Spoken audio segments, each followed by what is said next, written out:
नमस्कार. महाराष्ट्र हवामानमध्ये आपलं स्वागत आहे. मी शेखर करमरकर. आज मी मेटिओ ब्लू या नावाचं एक वेदर ॲप आहे. त्यांची वेबसाईट पण आहे. त्यातल्या ॲपची माहिती थोडक्यात देतो आहे. हे ॲप चूज करायचं मुख्य कारण म्हणजे ह्याच्यामध्ये ज्या प्रकारचे मॅप्स म्हणजे नकाशे, सॅटेलाइट्स, पाऊस हे खूप चांगल्या प्रकारे दाखवलं जातं. नंतर ह्याच्यामध्ये तुम्हाला ॲक्चुअली डिस्क्रिप्शन करून दाखवलं जातं. म्हणजे आज ढगाळ वातावरण असणार आहे वगैरे अशा प्रकारचं नॅरेशन किंवा शब्दांमध्ये पण ते दिलं जातं. ते वेबसाईटवर दिसेल. परंतु ॲपमध्ये सुद्धा बऱ्याच प्रकारची फंक्शन्स आहेत. हे ॲप वापरून मला स्वतःला एक पैसाही मिळणार नाहीये. त्याच्यामुळे असं समजू नये, की मला काहीतरी कमिशन मिळतंय म्हणून हे मी सांगतोय. आणि ह्याच्यामध्ये जे काही फीचर सांगतोय त्याला पैसे लागत नाहीयेत असेच सांगतो आहे. त्याच्यामुळे तुम्हाला ह्या ॲपमधनं बरीच माहिती मिळेल आणि विशेषतः हवामानाबद्दल जास्त कळायला लागेल. स्वतः कसं बघायचं ते, कुणालाही न विचारता. त्याच्यामुळे मला अशी खात्री आहे, की तुम्हाला हे जी काही माहिती आहे त्याचा उपयोग होईल. आता तुम्ही Android फोन किंवा Apple फोनमध्ये जाऊन मेटिओ ब्लू या नावाचं सर्च करा आणि ते ॲप इन्स्टॉल करून घ्या. इथं एक गोष्ट सांगायची की कधी-कधी असं होतं की ॲप इन्स्टॉल केल्यानंतर आपला फोन स्लो चालायला लागेल किंवा खूपच नोटिफिकेशन येतील किंवा खूप जाहिराती येतील. जर तुम्हाला ह्यातला काही प्रॉब्लेम आला तर ते अनइन्स्टॉल करून टाका. कारण जर तुम्हाला तुमच्या फोनला त्रास होत असेल त्या ॲपमुळे, तर वापरण्याची काही गरज नाहीये. परंतु विशेष असा त्रास होत नाही त्याचा. त्याच्यामुळे आपण एकदा इन्स्टॉल केलं, की मग आत्ता जे दिसतंय इथे, त्याप्रमाणे स्क्रीन दिसेल. तर ह्याच्यामध्ये इथे तुमच्या गावाचं नाव तुम्ही टाइप केलं किंवा जवळच्या गावाचं नाव टाइप केलं, तर ते येईल. बऱ्याच वेळा महाराष्ट्रातली गावं ते घेत नाही. अगदी मोठी-मोठी गावं म्हणजे यवतमाळ असेल, बुलढाणा असेल, चंद्रपूर असेल, ते बऱ्याच वेळा घेत नाही अशी अ, आहे बऱ्याच वेळा. तर त्यावेळेस 2 गोष्टी करता येतील. एकतर तुम्ही हे इथं जे दिसतंय, ते बटन दाबलं, की तुम्ही जिथं आहे तिथलं लोकेशन घेतलं जाईल. त्या ठिकाणाला नाव नसेल तरी तिथे कोऑर्डिनेट्स देईल ते. कोऑर्डिनेट्स म्हणजे इथं जे लिहिलंय इथे 19.27 डिग्री नॉर्थ आणि 76.77 डिग्री ईस्ट ह्याला आपण कोऑर्डिनेट्स म्हणतो. म्हणजे तुमच्या गावचं जे काही पृथ्वीवरचं स्थान आहे ते दाखवतं आणि इथे आहे ते समुद्र सपाटीपासूनची उंची दाखवतं. तर तुम्ही गावाचं नाव टाइप करून घ्या किंवा इथे जर तुम्ही क्लिक केलं तर बाणासारखं जे आहे, तर तुमचं डायरेक्ट ते लोकेशन घेईल आणि तिसरा गोष्ट म्हणजे इथं मॅप उघडतो. मॅप म्हणजे तो कसा दिसतोय ते दाखवतो. आता तुमच्या गावाचं नाव ते घेत नसेल, तर जे काही आहे ते घ्या. तिथं टाइप करा. उदाहरणार्थ बीड टाइप केलं आपण आणि तिथे त्यांनी बीड घेतलं. तर मग तिथं तुम्ही त्याच्या मॅपचं आयकॉन आहे तो क्लिक केला की मॅप उघडेल आणि मग मॅपवरती तुम्ही फिरून बघू शकता की ॲक्चुअली तुमचं गाव नक्की कुठं आहे किंवा गावाच्या बाहेर तुम्ही राहत असाल किंवा छोट्या ठिकाणी राहत असाल, तरी पण तुम्हाला ते सिलेक्ट करता येईल. एकदा तुम्ही ते सिलेक्ट केलं म्हणजे इथे आता जे दिसतंय ते इथं परभणी कलर बदलून घेतो. ओके. इथं परभणी दिसतंय. तर त्याच्यापाशी झरी आहे, बोरी आहे, म्हणजे त्याच्यापाशी कुठेतरी तुमचं लोकेशन आहे असं आपण समजूया. तर तिथे एकदा तुम्ही गेलात, की इथं सिलेक्ट धिस लोकेशन म्हणून बटन दाबा. म्हणजे मग ते तुमच्या लोकेशनला जाईल किंवा आधी सांगितल्याप्रमाणे तो जो बाण आहे हा इथे जो दाखवलाय, तर त्यांनी पण ते डायरेक्ट तुमचं स्वतःचं लोकेशन घेईल. त्याच्यामुळे तो इश्यू येणार नाही. एकदा तुम्ही तुमच्या लोकेशनला गेलात, की बाकी तुम्हाला पुढे काहीच करायचं नाहीये. सगळं ते व्यवस्थित तुमच्या लोकेशनचं, तुमच्या गावाचं दाखवत राहील. आता एकदा लोकेशन आपलं आपण घेतलं, की ॲप उघडलं तुम्ही, म्हणजे एकदाच लोकेशन टाकायचं आहे. नंतर अनइन्स्टॉल केल्याशिवाय तुम्हाला लोकेशन टाकायची गरज नाही पडणार. जर तुम्ही एका गावाहून दुसरीकडे गेलात आणि तिथे गाव तुमचं बदललं असेल तरी ते लोकल घेईल पुन्हा. म्हणजे एकदा तुम्ही हे बटन दाबलं की जिथं तुम्ही आहात तिथलं ते लोकेशन घेईल. आणि एकदा ते लोकेशन घेतलं आणि तुम्ही ॲप उघडलं की मग तुम्हाला पहिल्यांदा ते तुमचं इथलं कोऑर्डिनेट्स दाखवेल. म्हणजे बेसिकली तुम्ही कुठं आहात हे कन्फर्म करू शकता. आणि नंतर मग इथं जे दाखवतंय ते दर तासाचं वेदर आहे. म्हणजे 14 म्हणजे दुपारी 2 वाजता. थोडे ढग आहेत, थोडं ऊन आहे. 65 डिग्री म्हणजे ह्युमिडिटी आहे. आणि सॉरी 65% आहे ते पावसाची शक्यता किती आहे ते दाखवतंय. आणि 19 डिग्री जे लिहिलंय खाली ते टेम्परेचर दाखवतंय. म्हणजे आत्ता पुढच्या 5-6 तासात काय परिस्थिती असेल ते वरती दाखवलं जातं. त्याच्यानंतर खाली एक दिवसाचं हे वेदर आहे. ह्या वेदरमध्ये पहिल्यांदा वार आहे म्हणजे मंडे तारीख दाखवली त्यांनी. ढग आहे, किंवा ऊन आहे वगैरे दाखवलंय. 38% पावसाची शक्यता आहे. 20 डिग्री हे दुपारचं तापमान आहे. 16 डिग्री हे संध्याकाळचं तापमान म्हणजे रात्रीचं तापमान आहे. नंतर इथे 4 पैकी 2 असे ते सर्कल आणि त्याच्यामध्ये बाण असं एक आयकॉन दाखवलाय. त्याचा अर्थ असा आहे की त्यांना 50% खात्री आहे की आपण जे सांगतोय ते बरोबर तेवढं येईल. कारण 100% खात्री कोणीच देत नाही. परंतु त्यांना जेव्हा वाटतं तेव्हा ते 100% खात्री आहे असंही सांगतात तिथे. नंतर इथे वारं किती असेल ते दाखवलंय. ते साधारण दक्षिण आणि अ, पूर्वेकडनं येतंय 5 मीटर पर सेकंद. आता ह्याचं युनिट तुम्ही बदलू शकता. आपल्याला साधारण किलोमीटर पर आवर कळतं. परंतु हे त्यांनी 5 मीटर पर सेकंद असं वारं दिलंय. प्रेसिपिटेशन म्हणजे पाऊस किती पडेल हे 0 ते 2 मिलीमीटर म्हणजे पाऊस जवळ-जवळ नाहीच आहे. परंतु त्या दिवशी सूर्य किती दिसेल तर 2 तास. म्हणजे बराच वेळ हे ढग असणार आहेत तेव्हा. असं हे पुढच्या 5-7 दिवसाचं वेदर इथं व्यवस्थित दाखवलं जातं. त्याच्यामुळे माझ्या गावात पाऊस किती पडणार आहे, कधी पडणार आहे, हे कुणालाही विचारायची गरज पडत नाही. अतिशय सोप्या पद्धतीने तुम्ही इथे हे बघू शकता. नंतर इथे हा जो आयकॉन आहे, तो रडारचा आहे. रडार म्हणजे आपल्याला माहिती आहे, की विमानतळावरती रडार्स असतात, ज्याच्यामध्ये त्यांना विमानाची मूव्हमेंट कळते. त्याचप्रमाणे रडारला पावसाची किंवा ढगांची मूव्हमेंट सुद्धा कळते. तर आपल्या भागावरती पाऊस येतो आहे, हे आपल्याला रडारमधनं व्यवस्थित दिसतं. तर हे तुम्ही रडारचं बटन दाबलं, तर मग तुमच्या ठिकाणी अ, मोठ्या परिसरामध्ये ढगांची स्थिती काय आहे, पावसाची स्थिती काय आहे, हे ते दाखवतं. ते रडार कसं दिसतं ते मी तुम्हाला दाखवतो. तर हा रडारचा फोटो आहे. आता इथे हे जे मी निळा डॉट दिसतोय इथे, ते मी नांदेड म्हणून माझं स्वतःचं लोकेशन असं चूज केलेलं आहे. आणि त्याच्या आजूबाजूला बराच मोठा एरिया दाखवतोय. ते तुम्ही हाताने फिरवू पण शकता तो एरिया. जे किंवा झूम इन पण करू शकता. आणि त्याच्यामध्ये हे जे दिसतंय म्हणजे निळं, जांभळं वगैरे ते ढग आहेत. आणि त्या निळे म्हणजे आता इथं दिलंय त्यांनी, की जर पिवळं असेल तर गारपीट होणार आहे.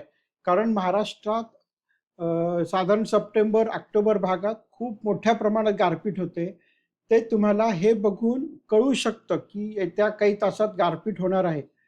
हा जो रडार मॅप आहे, तो मागच्या 3 तासाच्या आसपास असतो तो. म्हणजे 3 तासातून किंवा 6 तासातून एकदा तो अपडेट होतो. त्याच्यामुळे आपल्याला आकाशातली स्थिती काय आहे, हे व्यवस्थित कळतं. नंतर प्रेसिपिटेशन म्हणजे पाऊस किती पडणार आहे. तर जर फेंट ब्लू असेल म्हणजे फिक्कट निळा रंग इथे दाखवलाय त्याप्रमाणे, तर कमी पाऊस पडणार आहे म्हणजे भुरभुर पाऊस ड्रिझल लिहिलंय त्यांनी तिथे. नंतर थोडा डार्क निळा रंग असेल, इथं बऱ्याच ठिकाणी डार्क निळा दिसतोय, तर तिथे रिमझिम पाऊस पडेल. नंतर अतिशय डार्क निळा असेल तर तिथे व्यवस्थित पाऊस पडेल. नंतर इथे जांभळा रंग इथं काही काही ठिकाणी दिसतोय, नागपूर पाशी वगैरे या ह्याच्यामध्ये. आता ही इमेज आहे, हे लाईव्ह नाही आहे. मी तुम्हाला फक्त समजावून सांगण्यासाठी इमेज वापरतोय, ती स्क्रीनशॉट घेऊन ठेवलेत मी ते. तर इथं जे जांभळं आपल्याला दिसतंय इथे, तर तिथं खूप मोठ्या प्रमाणात पाऊस आहे. आणि इथं जे ऑरेंज आहे, तर त्याप्रमाणे त्या रंगाप्रमाणे तिथं पाऊस पडेल. आणि हे रडार जे आहे ना, ते खूपच रिलायबल असतं. म्हणजे रडारमध्ये दिसतं म्हणजे जवळजवळ तो पडणारच असं असतं. त्याच्यामुळे हे रडारचे फोटो बघायची तुम्ही सवय लावून घ्या, ते शिकून घ्या. त्याच्यामुळे आपल्याला कुणालाही विचारायला लागत नाही. हे तुम्ही ॲप घेतलं आणि तुम्ही दिवसातून किती वेळा बघू शकता, की तुमच्याकडे ढग येणार आहेत का? गारपीट होणार आहे का? पाऊस पडणार आहे का? आणि त्याच्यामुळे आपल्याला खूप चांगल्या प्रकारे हवामान स्वतःचं स्वतः शिकू शकतो आपण. आणि आता आजची शेवटची गोष्ट सांगतो, की इथं जे बार सारखं दाखवलंय हा भाग, तर ते तुम्ही क्लिक केलं, की त्याला मेटेओग्राम म्हणतात. विंडी म्हणून ॲप आहे, त्यात पण मेटेओग्राम बऱ्याच दाखवला जातो. ते मी एका दुसऱ्या व्हिडिओत पण विंडी ॲपमधनं वेदर कसं बघायचं तेही दाखवलेलं आहे. तर हे तुम्ही मेटेओग्रामचं आयकॉन दाबला, की तुम्हाला एक अतिशय छान इमेज दिसते. ती कशी दिसते ते दाखवतो. त्याच्यामध्ये काय-काय दिसतं तेही दाखवतो. आणि एक ह्याच्यामध्ये फीचर आहे, ते मला आत्ता सापडत नाहीये. परंतु तुम्ही तुमच्या ईमेलवरती हे मेटेओग्रामचं इमेज दररोज सकाळी तुम्हाला मिळेल असं पण त्यांची सोय आहे, की तुम्हाला काही न करता तुमच्या ईमेलमध्ये दिवसातून 1 वेळा हे पूर्ण 5 दिवसाचं येतं आणि ते अतिशय छान दिसतं. त्याच्यामुळे बाकी तुम्हाला ॲप तुम्ही अनइन्स्टॉल केलं तरी चालेल. ते तुम्हाला इमेज डायरेक्ट दिसते त्याच्यामध्ये. आता एकदा तुम्ही हे मेटेओग्राम क्लिक केलं, की तुम्हाला ही अशी इमेज दिसते आणि अशीच इमेज तुम्हाला ईमेलमध्ये पण येते सबस्क्राईब केल्यावर. ते कसं करायचं मला सापडलं, की मी लगेच ते लोड करीन. तर ह्याच्यामध्ये आपल्याला काय-काय माहिती मिळते आणि ती कशी बघायची हे मी तुम्हाला आत्ता व्यवस्थित समजावून सांगतो. थोडं झूम इन करून पण दाखवीन. आता इथे काय-काय दिसतं ह्या इमेजमध्ये ते दाखवतो आणि व्यवस्थित समजावून सांगतो. आता इथं 5 डेज आहे. 5 डेज म्हणजे पुढच्या 5 दिवसाची ही इमेज आहे. ती तुम्हाला स्क्रोल पण करता येते. 14 दिवसाची फारशी रिलायबल नसते, त्याच्यामुळे मी विशेष बघत नाही. कारण एवढ्या पुढचं सांगणं फार अवघड असतं. आणि मल्टी मॉडेल म्हणून जे आहे, त्याच्यावर मी पुढचा एक व्यवस्थित सगळा मोठा एपिसोड करणार आहे. कारण ह्याच्यामध्ये माहिती द्यायला खूप आहे. नंतर इथे तुमचे कोऑर्डिनेट्स म्हणजे पृथ्वीवरचं तुमच्या गावाचं स्थान आहे. इथं नाव पण असतं. जर नाव नसेल म्हणजे तुम्ही गावाच्या बाहेर वगैरे कुठं असेल, तर मग कोऑर्डिनेट्स दाखवतात. खाली मात्र कोऑर्डिनेट्सच दाखवतात. वरती नाव आणि खाली कोऑर्डिनेट. आणि हे 394 मीटर अबोव्ह सी लेव्हल म्हणजे समुद्र सपाटीपासून तुमचं गाव किती उंचावर आहे ते दाखवलं जातं. नंतर हे 1 दिवस आहे. हे 1 दिवस पूर्ण असा खालपर्यंत बघत जायचा. तर त्याच्यामध्ये आपल्याला काय-काय दिसेल, की सुरुवातीला त्यांनी आज कुठला वार आहे ते, नंतर कुठली तारीख आहे ते दाखवलंय. नंतर हा जो सेक्शन आहे इथला, तो टेम्परेचरचा सेक्शन आहे. तर त्याच्यामध्ये 6 म्हणजे हा वेळ आहे 6 वाजता, 12 वाजता, 18 म्हणजे संध्याकाळी 6 वाजता आणि इथं रात्री 12 वाजता दिवस संपला. म्हणजे हा 1 दिवस झाला आपला. आता सकाळीपासून जे दाखवायला सुरू केलं त्यांनी, तर टेम्परेचर जे आहे, आता इथं तुम्हाला कदाचित दिसत असेल, की हा पट्टा जो आहे एवढा, तो थोडा फिकट पिवळसर दिसतोय आणि हा जो पट्टा आहे तो पांढरा दिसतोय. पांढरा पट्टा म्हणजे रात्र आहे, पिवळा पट्टा म्हणजे दिवस आहे. जेव्हा हा पिवळा पट्टा सुरू होतो, तेव्हा सूर्योदयाची वेळ आहे. तेव्हा 25 डिग्री सेल्सिअस तापमान असेल. दुपारी ते 30 डिग्री पर्यंत इथं पोहोचेल आणि नंतर इथं जी वेळ आहे, म्हणजे साधारणतः ही 6:30 वगैरे असेल, तर तिथे सूर्यास्त आहे त्यावेळी. म्हणजे एवढ्याशा चित्रामध्ये ते बऱ्याच गोष्टी आपल्याला दाखवतात. रात्री चंद्र दिसतोय आणि थोडे ढग आहेत. दिवसा ढग पण आहेत, थोडंसं लाइटनिंग पण आहे, म्हणजे विजा आहेत आणि थोडा सूर्य आहे. म्हणजे ढगांची किंवा आकाशाची स्थिती काय आहे त्यावेळी हे दिवसातनं 4 वेळा म्हणजे 6-6 तासांनी दाखवलं जातं. नंतर टेम्परेचरचा रंगही बदलतो. म्हणजे थंडी असेल तर मग तो पिवळा होईल, खूप उष्ण असेल तर तो लाल होईल. त्याप्रमाणे ते रंगही त्याचा बदलत जातात. नंतर हा जो मधला सेक्शन आहे, तो पावसाशी संबंधित आहे हा सगळा सेक्शन. तर त्याच्यामध्ये आपल्याला काय-काय माहिती मिळते, की इथे त्यांनी शॉवर्स लिहिलंय म्हणजे हिरवं-हिरवं दिसतंय बार्स हे जे बार्स आहेत, हे जे बार्स आहेत, ते शॉवर्स आहे आणि ब्लू म्हणजे निळं जे आहे ते प्रेसिपिटेशन. प्रेसिपिटेशन सध्या इथं कुठे दिसत नाहीये. असेल तर मग ते असं निळी रेघ दाखवतात तिथे. तर ह्याचा अर्थ काय? आता शॉवर्स आणि प्रेसिपिटेशन मधला फरक समजावून सांगतो, की प्रेसिपिटेशन म्हणजे जेव्हा सगळीकडं ढग असतात, आभाळ भरून आलेलं असतं आणि पाऊस पडतो, त्याला आपण प्रेसिपिटेशन म्हणूया. आणि शॉवर्स म्हणजे थोडेसेच ढग आहेत. म्हणजे थोडे ढग आहेत, थोडं त्याच्या कडेला आकाश मोकळं दिसतंय आणि एकदमच पाऊस पडतो आणि निघून जातो. म्हणजे ज्याला बाकीच्या बऱ्याच ठिकाणी स्थानिक पातळीचं हवामान असं म्हणतात. स्थानिक पातळीचं म्हणजे काय, की तिथं पूर्ण ढग आलेत असं नाहीये. तर तो जो ढग येतो, तो तिथल्या तिथे तयार होतो, पाऊस पाडतो आणि निघून जातो किंवा विरून जातो. ह्याला स्थानिक पातळीचं हवामान असं संज्ञा आहे. तर त्याला इथं शॉवर्स म्हणतात. म्हणजे जर तशा प्रकारचं पाऊस पडत असेल, तर तो कधी पडेल, किती पडेल हे इथं दाखवलेलं आहे. आणि प्रेसिपिटेशन म्हणजे खूप आभाळ भरून येऊन जर पाऊस पडला, जो नक्की पडतो म्हणजे तो पडतोच पडतो. कारण ते एवढं मोठं आभाळ भरलेलं असतं, की त्या पावसाला जायला काही चान्सच नसतो. तर तेही दाखवलेलं असतं. किती पडेल? तर इथे मिलीमीटर आहे. म्हणजे इथे 2, 4, 6, 8 म्हणजे इथे 2 मिलीमीटर पाऊस आहे. म्हणजे हे जर आपण एकत्र केलं दिवसभराचं, तर मग दिवसात किती मिलीमीटर पाऊस पडेल, हे आपल्याला कळू शकतं ह्याच्यामध्ये. त्याचं टेबल आहे, ते आहे वाऱ्याचं. कारण बरेच जण असं म्हणतात, की आम्हाला वारं कधी येईल हे माहिती पाहिजे, कारण आम्हाला फवारणी करायची असते किंवा आम्हाला वाळवणी करायची असते किंवा खळं करत असेल, तर आपल्याला वारं लागतं तेव्हा धान्य वेगळं करण्यासाठी. तर हा जो सेक्शन आहे, तो वाऱ्याचा आहे. तर त्याच्यामध्ये हा वाऱ्याचा स्पीड आहे म्हणजे 3 मीटर पर सेकंद. आता हे पुन्हा मीटर पर सेकंद म्हणतायत. मीटर पर सेकंदच्या ऐवजी आपल्याला किलोमीटर पर अवर सेटिंगमध्ये चूज करायला लागेल. तर हे वरती जे दाखवलंय ते वाऱ्याची दिशा आहे. म्हणजे जर डावीकडून उजवीकडे बाण जात असेल, तर ह्याचा अर्थ आहे की पश्चिमेकडून पूर्वेकडे वारं वाहत आहे. नकाशासारखंच त्याचं साधारण असतं, बाण कसा दाखवता येते. म्हणजे खालून वर जात असेल, तर दक्षिणेकडून उत्तरेकडे वारं येतं आहे, असं त्याचा अर्थ आहे. आणि इथे 2 ग्राफ्स आहेत. हा निळा जो ग्राफ आहे इथं खाली दिसणारा, ते वाऱ्याचा स्पीड आहे आणि वरचा जो ग्राफ आहे त्याला आपण गस्ट म्हणतो. गस्ट म्हणजे कसं असतं, की वारं जेव्हा वाहतं तेव्हा ते सतत वाहत नाही. ते थांबतं, मग पुन्हा चालू होतं आणि कधी-कधी मधून एकदमच झोत येतो. तर जो झोत येतो त्याला आपण गस्ट म्हणतो. तर हे गस्टचा स्पीड काय असेल ते वरती दाखवलंय आणि सतत येणाऱ्या वाऱ्याचा स्पीड हा खाली निळ्यामध्ये दाखवलाय. त्याच्यामुळे हे दोन्ही स्पीड त्यांनी दाखवलेत आणि ते कधी येणार आहेत हे दाखवलंय. आणि नाईट म्हणजे रात्र आणि दिवसाचे जे रंग आहेत ते इथे पण त्यांनी व्यवस्थित दाखवले आहेत. त्याच्यामुळे हे फक्त एवढ्यावरनं म्हणजे हे तुम्हाला ईमेलमध्ये पण येतं.